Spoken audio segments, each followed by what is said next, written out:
Sadaqallahul Azim.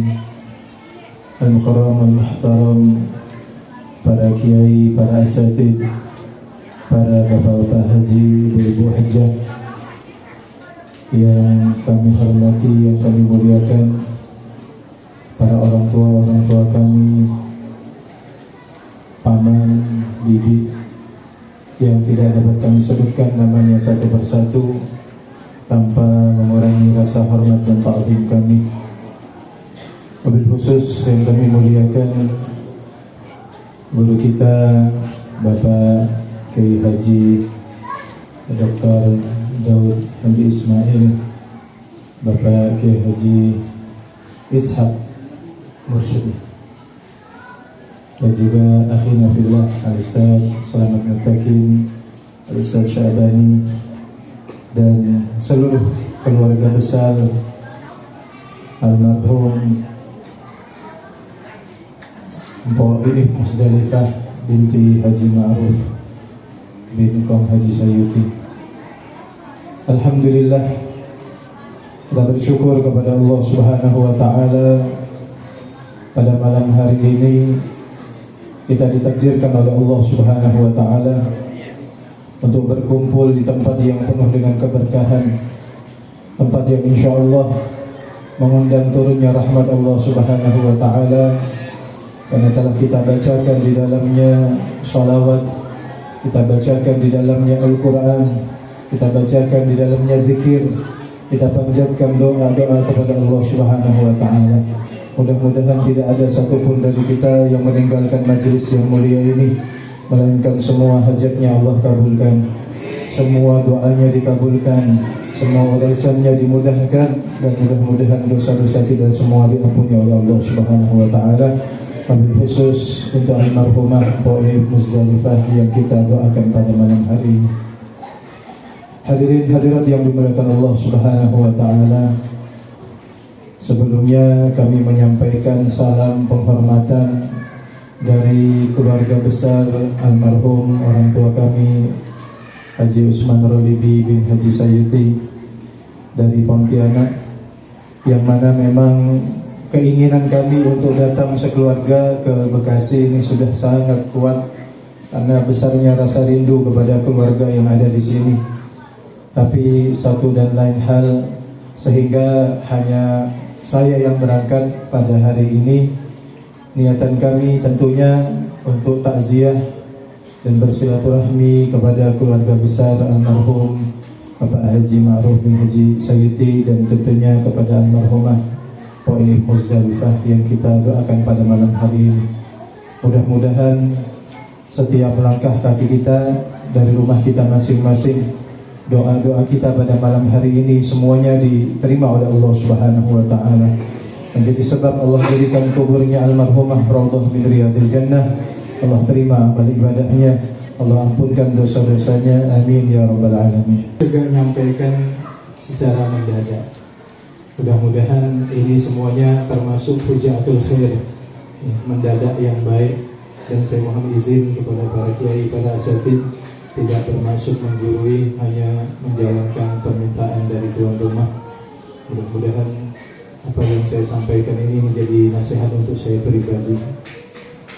Hadirin hadirat yang dimuliakan Allah Subhanahu wa Ta'ala, alhamdulillah pada malam hari ini banyak pelajaran yang dapat kita ambil. Salah satunya adalah bagaimana Allah Subhanahu wa Ta'ala mengajarkan kepada kita dan menyadarkan kepada kita bahwasanya yang namanya kehidupan kita manusia ini tidak akan pernah lepas dari yang namanya ujian. Allah Subhanahu wa Ta'ala berfirman di dalam Al-Quran, A'udzu billahi minasyaitonir rajim, ahasiban nas ayyutraku ayyaqulu amanna wa hum la yuftanun. Apakah manusia mengira mereka dibiarkan mengatakan kami beriman sementara mereka tidak diuji? Maka pada malam hari ini kita sama-sama saksikan, kita sama-sama dengar tadi bagaimana kesaksian daripada saudara almarhumah akhina fillah Ustaz Selamat Mutakin yang menyampaikan bagaimana almarhumah yang begitu luar biasa di masa hidupnya oleh Allah Subhanahu wa Ta'ala diberikan bermacam-macam cobaan, diberikan ujian oleh Allah Subhanahu wa taala. Insyaallah garis finishnya adalah finish yang terbaik dengan beliau wafat pada hari yang mulia di hari Jumat, yang insyaallah menjadi sebab Allah jauhkan beliau daripada siksa kubur. Kehidupan kita tidak akan pernah lepas daripada yang namanya ujian. Ada orang yang ketika dia diuji oleh Allah Subhanahu wa taala dengan bermacam-macam kesulitan, dia sabar melewatinya. Tapi ketika diuji oleh Allah Subhanahu wa taala dengan cobaan yang berupa kebahagiaan, kegembiraan, tapi dia gagal. Ada yang diuji dengan sebagai seorang mukmin, orang yang beriman kepada Allah Subhanahu wa taala, apapun ujian yang datang kepada kita, jalani dengan penuh kesabaran. Sebagaimana almarhumah kita ketahui bersama, beliau merawat suaminya yang sakit cukup lama. Beliau juga diuji oleh Allah Subhanahu wa taala dengan sakit. Rasul sallallahu alaihi wasallam bersabda dalam sebuah hadis bahwasanya tidaklah menimpa seorang muslim, baik itu min nasabin wala wasabin wala hammin wala huznin wala adha wala ghammin hatta syaukah. Tidaklah seorang mukmin yang dia ditimpa dengan kesulitan, kepayahan, kesumpakan, kesedihan, godaan, cobaan, bermacam-macam ujian yang datang kepadanya. Bahkan duri sekalipun yang menyakiti dirinya, ketika dia lewati cobaan tersebut dengan sabar, melainkan Allah Subhanahu wa taala akan jadikan cobaan-cobaan tersebut sebagai penebus daripada dosa-dosanya. Maka sebagai orang yang beriman kepada Allah, ketika kita diuji dengan bermacam-macam kesulitan, apapun bentuknya, hanya satu kuncinya agar kita bisa melewatinya, yaitu dengan sabar. Walaupun kita katakan yang namanya sabar ini gampang diucap, tapi berat untuk dipraktekkan. Berapa banyak orang yang pandai menasihati sabar kepada orang lain ketika diuji, tapi begitu dirinya diuji oleh Allah, dia lupa kemarin dia baru mengingatkan orang untuk bersabar. Maka mudah-mudahan kita diberi taufik hidayah oleh Allah untuk menjadi orang-orang yang sabar. Sebagaimana pula tadi kami katakan, ada orang yang diuji oleh Allah Subhanahu wa taala dengan bermacam kesulitan. Dia berhasil menjalankannya, tapi ketika diuji oleh Allah dengan kebahagiaan, dia gagal. Ketika ekonominya sedang sulit, tokonya sepi, warungnya sepi, dia rajin sholat berjamaah. Begitu diberikan oleh Allah keluasan rezeki, tokonya yang tadi sepi mulai ramai, pelanggannya mulai banyak. Yang tadinya rajin sholat berjamaah, dia mulai sibuk dengan tokonya, dia sibuk dengan pelanggannya, sampai dia tunda sholatnya, sampai habis waktunya dia belum sempat melaksanakan sholat. Maka orang yang seperti ini adalah juga orang yang gagal. Dia diuji oleh Allah dengan kesulitan, dia berhasil, tapi begitu diuji dengan kebahagiaan, dia gagal. Maka mudah-mudahan Allah jadikan kita sebagai orang-orang yang berhasil, apapun bentuk ujian, baik ujian berupa kesulitan, kesedihan, penyakit dan sebagainya, ataupun juga ujian yang datang berupa kebahagiaan dari Allah Subhanahu wa taala. Hadirin hadirat yang dimuliakan Allah Subhanahu wa taala. Yang kedua yang dapat kita ambil pelajaran pada malam hari ini adalah bagaimana Allah Subhanahu wa taala ingin mengajarkan kepada kita bagaimana kita menjadi orang yang punya sifat yang mulia, yang punya akhlak yang mulia. Berharap mudah-mudahan orang-orang yang semasa hidup bergaul dengan kita, kelak ketika kita meninggal dunia, mereka mampu bersaksi bahwa kita sebagai orang yang baik. Sebagaimana almarhumah, tidak mungkin Bapak Ibu datang pada malam hari ini untuk mendoakan beliau kecuali karena masing-masing punya hubungan yang baik dengan almarhumah. Masing-masing pernah menyaksikan bahwasanya almarhumah adalah orang yang baik. Ini penting, karena siapapun yang bersaksi akan kebaikan yang pernah kita lakukan atau bersaksi bahwa kita orang yang baik, maka kesaksian itu bukan hanya kesaksian untuk di dunia, tapi kelak di hadapan Allah Subhanahu wa taala, kesaksian itu Karena itu Nabi Muhammad SAW, karena beliau pernah suatu saat melewati atau dilewati oleh rombongan orang yang membawa jenazah. Lalu beliau mengatakan bahwasanya orang yang meninggal dunia itu keadaannya cuma dua. Yang pertama, imma mustarih atau mustarah minhu. Kelompok yang pertama adalah mustarih, adalah mereka yang dengan wafatnya dia mendapatkan ketenangan. Dengan wafatnya dia istirahat. Maka insya Allah yang kita doakan pada malam hari ini, kakak kita almarhumah Poim Musdalifah termasuk orang yang mustarih, orang yang sekarang sudah istirahat di alam barzahnya. Kami ingat kata guru kami, dunia ini tempat capek. Kalau kamu mau istirahat nanti di alam barzah. Kalau kita tidak mau capek di dunia, maka siap-siap capek di alam barzah. Maka apapun profesi yang kita lakukan saat ini, perhatikan kewajiban kita kepada Allah. Perhatikan hubungan yang baik kita dengan sesama hamba Allah. Biar capek, gak apa-apa. Yang penting nanti di alam barzah kita istirahat. Kita yakin bahwasanya almarhumah sekarang ini termasuk orang yang mustarih. Semasa hidupnya beliau mengabdikan dirinya kepada suaminya, melayani suaminya, melayani keluarganya. Bahkan ketika suaminya sakit, padahal beliau dalam keadaan sakit, beliau tetap melayani suaminya dengan baik, memenuhi kebutuhan hidup suaminya dan lain sebagainya, melayani anak-anaknya, padahal beliau dalam keadaan sakit. Maka setelah waktu yang begitu lama, dengan rasa sakitnya, dengan kesabarannya, maka insya Allah saat ini beliau termasuk orang-orang yang mustarih, orang yang istirahat. Dan mudah-mudahan nanti ketika kita meninggal dunia, kita juga termasuk kelompok yang pertama, orang-orang yang istirahat di alam barzahnya. Oleh karena itu Nabi kita Muhammad SAW mengajarkan di antara doa yang biasa kita baca, Allahumma ja'alil mauta rahatan lana min kulli syarr, Allahumma ja'al hayata lana ziyadatan min kulli khair, wa ja'al mauta lana rahatan min kulli syarr. Ya Allah, jadikanlah kehidupan kami ini ziyadatan min kulli khair, sebagai tambahan demi tambahan dari kebaikan-kebaikan yang insya Allah akan menjadi sebab keselamatan kita di akhirat nanti. Waj'alil mauta rahatan lana min kulli syarr, dan jadikan ya Allah kalau datang waktunya kematian kami nanti adalah sebagai istirahatnya kami dari bermacam-macam keburukan yang ada di dunia ini. Kemudian yang kedua kata Nabi Muhammad SAW, mustarah minhu. Ini yang kita khawatirkan.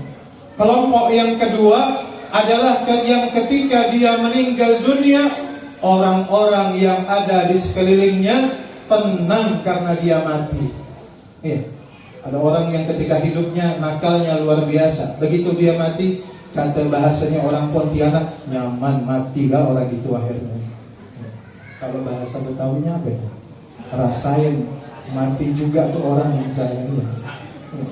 Karena semasa hidupnya suka mengganggu, semasa hidupnya selalu menyusahkan orang.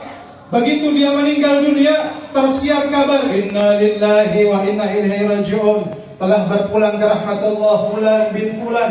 Semua yang pernah merasa gangguannya ketika masih hidup orang tersebut merasa tenang, alhamdulillah. Walaupun mulutnya ngomong innalillah, dalam hatinya alhamdulillah, mati gak orang ini. Tenang, tidak ada lagi yang ganggu. Ini yang kita khawatirkan. Kelompok yang kedua, yang ketika dia meninggal dunia, orang-orang yang hidup merasa tenang dengan kematiannya. Maka tanda kalau orang ini dipersaksikan oleh orang-orang yang hidup bukan sebagai orang yang baik, tapi orang yang tidak baik. Maka mudah-mudahan Allah jauhkan kita dari kelompok yang kedua.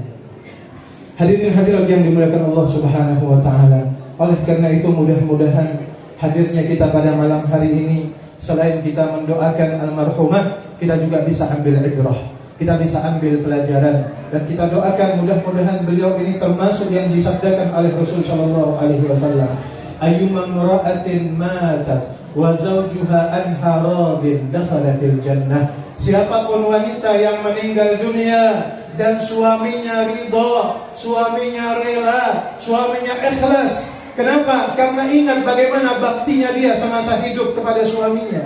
Sampai ketika dia meninggal dunia, suaminya ridho, suaminya ikhlas, mengingat kebaikan demi kebaikan yang pernah dilakukan oleh istrinya, mengingat baktinya seorang istri kepada suaminya, sehingga suaminya ikhlas kepadanya, ridho kepadanya, rela kepadanya. Maka kata Rasul sallallahu alaihi wasallam, dakhalatil jannah, perempuan ini pasti masuk surganya Allah Subhanahu wa taala.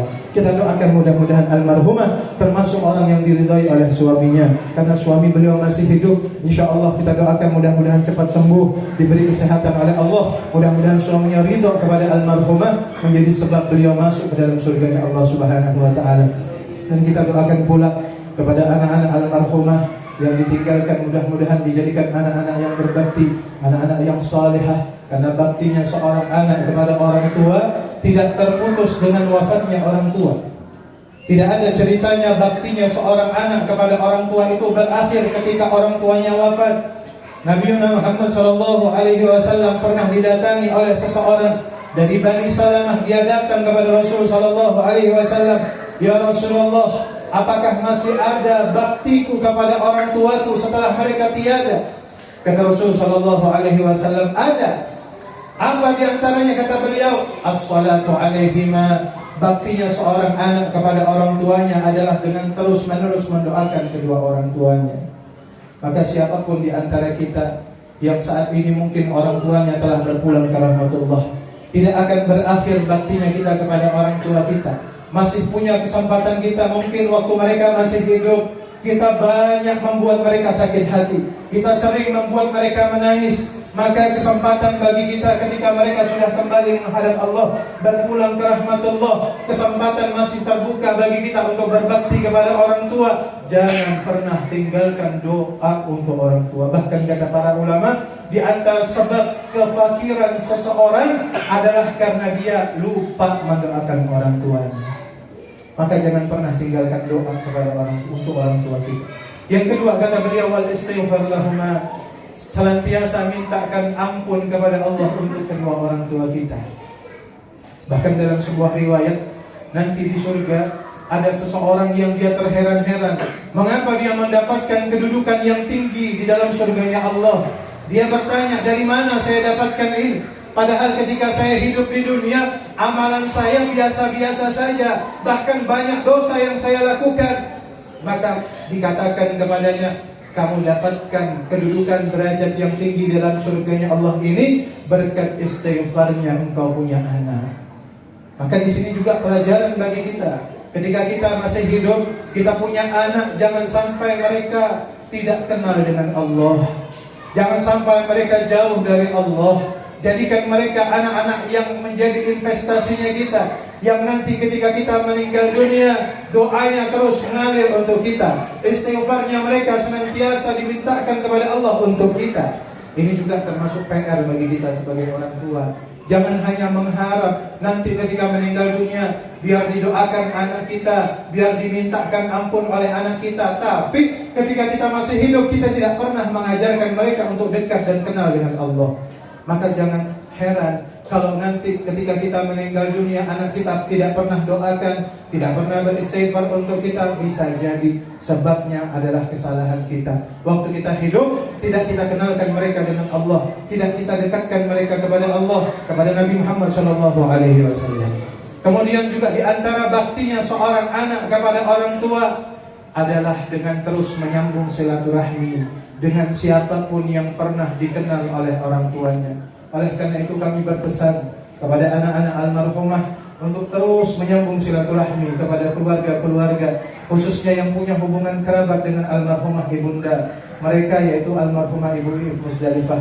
Baik kerabatnya, temannya, sahabat orang tuanya, ibunya, terus sambung silaturahmi dengan mereka, karena ini termasuk baktinya seorang anak kepada orang tuanya walaupun telah meninggal dunia. Hadirin hadirat yang dimuliakan Allah Subhanahu wa taala, mungkin ini saja yang dapat kami sampaikan. Mudah-mudahan yang sedikit ini bermanfaat, menjadi nasihat untuk saya pribadi, dan mudah-mudahan kita semua termotivasi untuk meniru almarhumah, menjadi orang-orang yang sabar, menjadi orang-orang yang ikhlas, yang senantiasa melakukan kebaikan demi kebaikan untuk mencari ridhonya Allah Subhanahu wa taala.